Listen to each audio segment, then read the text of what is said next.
Lotus Ayurveda India में आपका स्वागत है।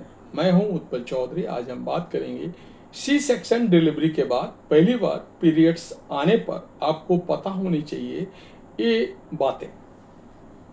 वो कौन सी बातें हैं जो आपको पता होना चाहिए, मैं आपको बता रहा हूं। लेकिन उससे पहले बोलना चाहूँगा, चैनल को आपने अभी तक सब्सक्राइब नहीं किया है तो चैनल को सब्सक्राइब कर लें, बेल आइकन की घंटी बजा दें, जिससे हमारे आने वाले सारे नोटिफिकेशन सबसे पहले आपको मिले। तो आइए शुरू करते हैं। स्वास्थ्य से जुड़ी समस्याओं और अन्य कारणों से आज के समय में अधिकतर महिलाओं को सी सेक्शन से बच्चे होते हैं। नॉर्मल डिलीवरी के मुकाबले सी सेक्शन के बाद महिलाओं को अपनी सेहत का खास ध्यान रखना होता है। सी सेक्शन यानी सीजरियन के बाद आपके शरीर में कई तरह के बदलाव होते हैं, क्योंकि ये प्रेगनेंसी से पहले की स्थिति में वापस आ जाता है। खासकर डिलीवरी के बाद पहले पीरियड्स आना।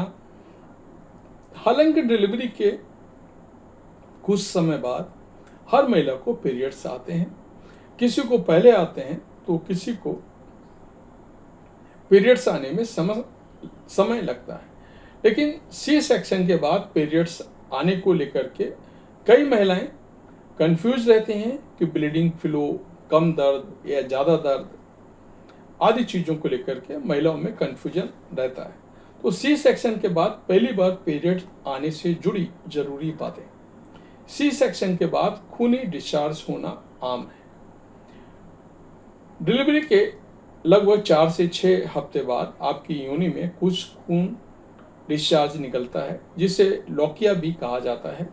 इस तरह का डिस्चार्ज नॉर्मल माना जाता है, क्योंकि ये अपने आप बाहर निकलता है। चाहे आपकी डिलीवरी सी सेक्शन से हुई हो या नॉर्मल, ध्यान रहे कि ये ब्लीडिंग आपके पीरियड्स से अलग होते हैं। इसके अलावा ये डिस्चार्ज लंबे समय तक बना रहता है। इसका रंग गाढ़ा नहीं होना चाहिए। आपके पहले पीरियड का समय। सी सेक्शन के बाद आपके पीरियड्स वापस आना हर महिला के लिए अलग अलग हो सकता है। आमतौर पर अगर आप शिशु को ब्रेस्ट फीड नहीं करा रही हैं तो आपके पीरियड्स डिलीवरी के 6 से 8 हफ्तों के अंदर वापस आ सकते हैं। हालांकि अगर आप स्तनपान करा रही हैं तो आपके पीरियड्स में कई महीनों या 1 साल तक की देरी हो सकती है। ये देरी प्रोलैक्टिन हार्मोन के कारण होती है, जो स्तनपान के दौरान ओवुलेशन को कम कर देता है। पीरियड साइकिल में बदलाव। सी सेक्शन के बाद पीरियड के साइकिल में बदलाव हो सकता है। सी सेक्शन के बाद आपके पीरियड्स बहुत हैवी या हल्के हो सकते हैं, साथ ही इसमें क्रैम्प्स भी कम या ज़्यादा हो सकते हैं।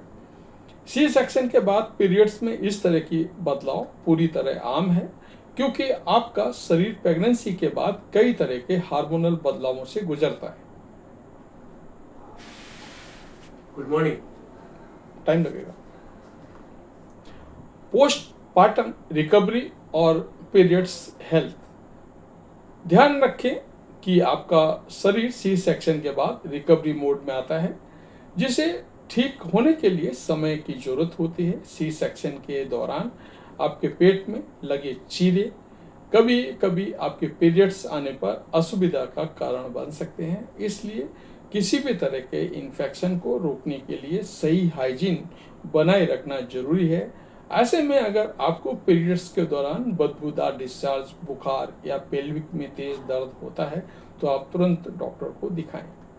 ऐंठन और बेचैनी होना। कई महिलाओं को सी सेक्शन के बाद पहली बार पीरियड्स होने पर क्रैम्प्स का अनुभव हो सकता है। एक क्रैम्प्स प्रेगनेंसी से पहले पीरियड्स की ऐंठन से अलग हो सकता है, क्योंकि सी सेक्शन के बाद आपका गर्भाशय खिंच गया है और अपने नॉर्मल आकार में वापस आने के लिए कुछ तेजी से सिकुड़ सकता है। ऐसे में आप कुछ टिप्स को फॉलो करके सी सेक्शन के बाद होने वाली असुविधा से राहत पा सकते हैं। तो सी सेक्शन के बाद आपका पहला पीरियड आपके पोस्टपार्टम जर्नी में बहुत भूमिका निभाता है। हालांकि सी सेक्शन के बाद आपको पीरियड्स में कई तरह के बदलाव हो सकते हैं, जिसके कारण आपको तेज दर्द और हैवी ब्लीडिंग का सामना करना पड़ सकता है। तो ये था हमारा आज का वीडियो। आपको कैसा लगा हमें अवश्य बताएं। धन्यवाद।